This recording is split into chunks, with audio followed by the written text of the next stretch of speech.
خان صاحب، فیصلہ آیا، الیکشن کمیشن کا فیصلہ پاکستان کے عوام کے سامنے ہے، لیکن ایک سوال یہ ہے کہ پاکستان تحریک انصاف جس کا نظریہ صداقت، امانت، دیانت، انصاف، احتساب ہے، آپ نہیں سمجھتے کہ ایک بار پھر آپ کٹہرے میں ہیں اور آپ کو پاکستان کے عوام کے سامنے اپنے آپ کو پروو کرنا ہوگا؟ بسم اللہ الرحمن الرحیم۔ اللہم صلی وسلم وبارک علی سیدنا محمد رسول اللہ خاتم النبیین صلی اللہ علیہ وآلہ وصحبہ وسلم۔ سب سے پہلے تو جو ہیلی کاپٹر کریش ہے اس کے شہیدوں کے لیے دعا بھی، خراج تحسین بھی، اللہ ان سب کی مغفرت فرمائے۔ شہادت ہے مطلوب مقصود مومن، شہادت ہے مطلوب مقصود مومن، نہ مال غنیمت نہ کشور کشائی۔ لیفٹیننٹ جنرل سرفراز صاحب اور ان کے ساتھی بریگیڈیئر صاحب اور جتنے جوان وہاں آن بورڈ تھے، سب نے شہادت دی ہے ملک و قوم کے لیے، اور محرم کا مہینہ ہے اور شہدائے کربلا کا مہینہ ہے، اور اس مہینے میں پاک آرمی کے اور پاک فوج کے جوان ایک بار پھر پاکستان کے لیے انہوں نے خون کا کفن پہنا ہے، اور تا قیامت ہم تو نہیں رہیں گے، یہ لوگ تا قیامت زندہ رہیں گے، کیونکہ شہید کبھی مرا نہیں کرتے۔ اللہ فرماتے ہیں وَلَا تَقُولُوا لِمَن يُقْتَلُ فِي سَبِيلِ اللَّهِ أَمْوَاتٌ بَلْ أَحْيَاءٌ وَلَٰكِن لَا تَشْعُرُونَ، اور مت کہو ان کو جو فوت ہو گئے ہیں اللہ کی راہ میں وہ زندہ ہیں لیکن تمہیں اس کا علم نہیں۔ تو بہت دکھی دل کے ساتھ، کیونکہ جو لوگ ان کو جانتے تھے ان کو پتہ ہے کہ وہ کتنے ایک اپ رائٹ سولجر تھے، سرفراز صاحب اور ان کی ساری ٹیم۔ میں تو ذاتی طور پہ نہیں جانتا تھا، لیکن اب جس طریقے سے لوگ بات کر رہے ہیں افسوس ہوتا ہے۔ اور آج عمران خان صاحب کے ساتھ بھی دن گزرا، وہاں بھی اس بات کی بازگشت سنی، اور مولانا طارق جمیل صاحب بھی آئے ہوئے تھے، وہاں دعا بھی کی گئی۔ اور خان صاحب نے جو ان کے بارے میں مجھے ان کے کامنٹس یاد ہیں جو ابھی تھوڑی دیر پہلے انہوں نے کہا کہ ان سے کوئی ملاقات ہوئی تو میں نے ان کو دیکھا کہ ایک بہت ایمان والا فوجی ہے، تو ایمان والا فوجی تھا اور اللہ نے ان کو شہادت کا مرتبہ دیا۔ ہم سب جو ہے ان کو خراج تحسین پیش کرتے ہیں، اور خاص کر ان کی فیملیز کے لیے دعائیں کہ اللہ ان کو صبر دے۔ اب جہاں تک اس معاملہ ہے یہ ای سی پی والا، اس پہ آتے ہیں۔ دیکھیں، آپ کی بات درست ہے، آپ کی بات درست ہے۔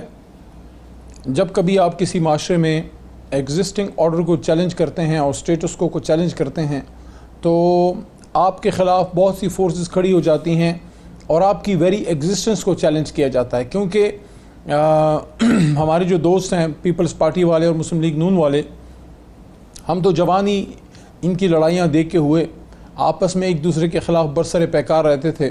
فضل الرحمان صاحب کبھی ایک کے ساتھ کبھی دوسرے کے ساتھ، لیکن یہ دو جماعتیں ایک دوسرے کے خلاف برسر پیکار۔ کیا وجہ تھی کہ یہ سارے مل گئے عمران خان صاحب کے خلاف؟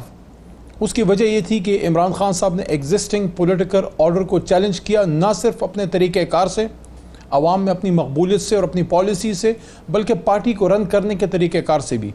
اس پہ مجھے بولنے دیجیے گا ایک منٹ کہ عمران خان صاحب نے پہلی بار پاکستان میں پولیٹیکل فنڈ ریزنگ کی بنیاد رکھی۔ ہمیشہ یہ سمجھا جاتا تھا کہ پاکستان میں سیاست پاور پالیٹکس ہے، حلقے کی سیاست ہوتی ہے، نسل در نسل اسی حلقے میں سے باپ، دادا، نواسا، پوتا، اور یہ سارا سلسلہ چلتا ہے، اور وہاں کے جو ورکر ہوتے ہیں ان کو وہ فنڈ کرتے ہیں، ان کو نوکریاں دلاتے ہیں، ان کی ٹرانسفر پوسٹنگ کرتے ہیں، ان کو نان نفقہ خرچہ تک دیتے ہیں، اور اس کے بعد وہ جو کچھ بھی کرتے ہیں ان کا ورکر ان کو پوچھ نہیں سکتا۔ عمران خان صاحب نے پہلی بار ایک جماعت کے ورکر، ووٹر، سپورٹر کو اس کا سٹیک ہولڈر بنایا کہ بجائے اس کے کہ بڑے انویسٹر یا منی لانڈرنگ کے ذریعے جو ہے پارٹی چلے، پارٹی کے ورکر کے چندے سے پارٹی چلے، جس طرح یو ایس یا یو کے میں ہوتا ہے کہ آپ چندہ کرتے ہیں، اس سے جلسہ ہوتا ہے، اس سے پارٹی کا خرچ چلتا ہے۔ میں خود جب 2013 میں الیکشن لڑا اس وقت میں یوتھ میں آ رہا تھا، ایج کے بریکٹ میں، اور مجھے کوئی 4-1 لاکھ روپے جو ہے پارٹی نے فنڈ کیا تھا، کیونکہ ظاہر ہے ہم مڈل کلاس کے لوگ تھے، ہمارے پاس اس وقت اتنے وسائل نہیں تھے۔ تو میں یہ کہنا چاہتا ہوں کہ یہ ایک نیا کانسیپٹ دیا۔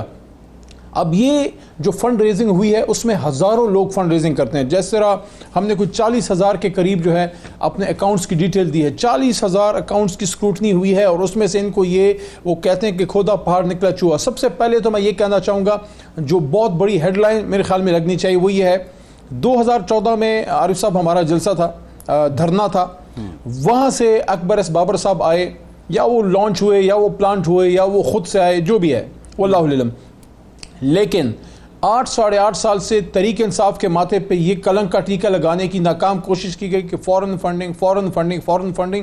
آخر میں الیکشن کمیشن آف پاکستان نے خود ہی پچھلے مہینے اپنی آبزرویشن میں اور آج اپنے فیصلے میں کہہ دیا کہ ممنوع فنڈنگ کا کیس ہے. اب اس کو ہمیں پہلے عوام کو بتانا پڑے گا, پھر آگے میں اور بھی جواب دوں گا. صرف ایک نقطہ پیش کر کے آپ کے اگلے سوال کا جواب دوں گا. نقطہ یہ ہے, what is foreign funding, what is prohibited funding. Foreign funding بیرون ملک کی فنڈنگ کیا ہے, اور ممنوع فنڈنگ. بیرون ملک فنڈنگ یہ ہے کہ آپ کسی بڑے ادارے یا کسی ملک سے آرٹیکل 17 کی خلاف ورزی کرتے ہوئے فنڈنگ لیں اور اس کو ملک کے خلاف یوز کریں اور ان کے ایجنڈا کو فالو کریں. ممنوع فنڈنگ یہ ہے کہ آپ نے فنڈ ریزنگ کے لیے ہزاروں لوگوں کو بلایا, وہ آئے وہاں پہ بیٹھے, ہر آدمی کی اسکروٹنی پاسبل نہیں ہوتی, اس میں سے کچھ لوگ ایسے نکلے جن کی فنڈنگ نہیں ہونی چاہیے تھی, کوئی شخصیت یا کوئی ایک شخص یا کوئی فیملی ایسی آئی. اب اس کا یہ ہے کہ اگر ممنوع فنڈنگ ہے وہ پیسے ضبط ہو جائیں گے, اگر فورن فنڈنگ ہے تو پارٹی کی رجسٹریشن کینسل ہو جائے گی. جب آپ نے کہہ دیا کہ فورن فنڈنگ نہیں ہے تو یہ ممنوع فنڈنگ کا کیس ہو گیا. اب یہاں پہ میں صبح سے ایک سوال کر رہا ہوں, وہ تمام چینل سے بھی, وہ تمام سو کال تجزیہ کار اور ہمارے سیاسی مخالف تو کہیں گے بھی کہ کوئی ایک شخص, آخری بات, کوئی ایک شخص میں نے ابھی تک آج صبح سے نہیں دیکھا جو اس بات پہ ویسے ہی معذرت کر لے کہ جناب 8.5 سال سے ہم نے آپ پہ فورن فنڈنگ کا غلط الزام لگایا, ہم معذرت خواہ ہیں, یہ تو ممنوع فنڈنگ کا کیس ہے. اب اکاؤنٹس کی ڈیٹیل ہے, اس پہ آپ نے سوال کرنا ہے تو میں حاضر ہوں. جی اچھا, آپ ایک سیکنڈ, آپ نے یہ فرمایا کہ ہم نے فنڈ ریزنگ کی, لوگ آئے انہوں نے پیسے دیے, یہ ٹھیک بات ہے.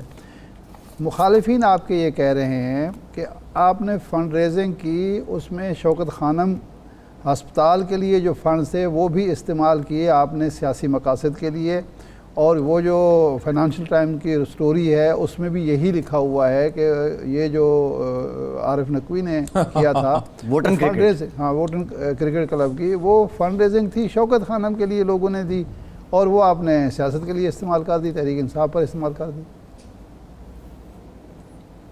عارف صاحب آپ نے اچھا سوال کیا اور میں سمجھتا ہوں یہ ضروری تھا کہ یہ بھی کلیریفیکیشن ہو جائے. پہلے تو جو آج کی جو امپورٹڈ حکومت ہے, جو ماضی کی اپوزیشن تھی, ان کے تو سوال کرنا ان کو اخلاقی حق ہے, نہ میں ان کو اس قابل سمجھتا ہوں کہ وہ جواب دوں. آپ لوگ, آپ بالکل حق رکھتے ہیں, آپ کے میں ہر سوال کا جواب دوں گا. ان کو میں کیوں کہتا ہوں حق نہیں ہے؟ حق اس لیے نہیں ہے, ایک حکومت ہے جو 3.5 سال کی حکومت ہے, وہ اپنے 40,000 اکاؤنٹس کی ڈیٹیل وہاں آڈیٹڈ اکاؤنٹس کی ڈیٹیل دے دیتی ہے. دوسری طرف ایک جماعت ہے پیپلز پارٹی, دوسری نون لیگ, جو 4 بار ملک میں وزیر اعظم بنے ہیں. ہم نے اپنی اسکروٹنی کر دی اور یہ نہیں کیا کہ ہم اپنے اکاؤنٹس کی ڈیٹیل نہ دیں اور کہیں کہ پہلے ان سے پوچھو. نہیں, ہم نے پہلے اپنے سارے سبمٹ کیے, ساتھ میں پٹیشن ڈالی کہ اب ہم نے دے دیے ہیں, نون اور پیپلز پارٹی سے بھی آپ پوچھیں. اور اس پہ اسلام آباد ہائی کورٹ کی میرے خیال میں ججمنٹ بھی ہے کہ آپ سب کے اکاؤنٹس کی ڈیٹیل.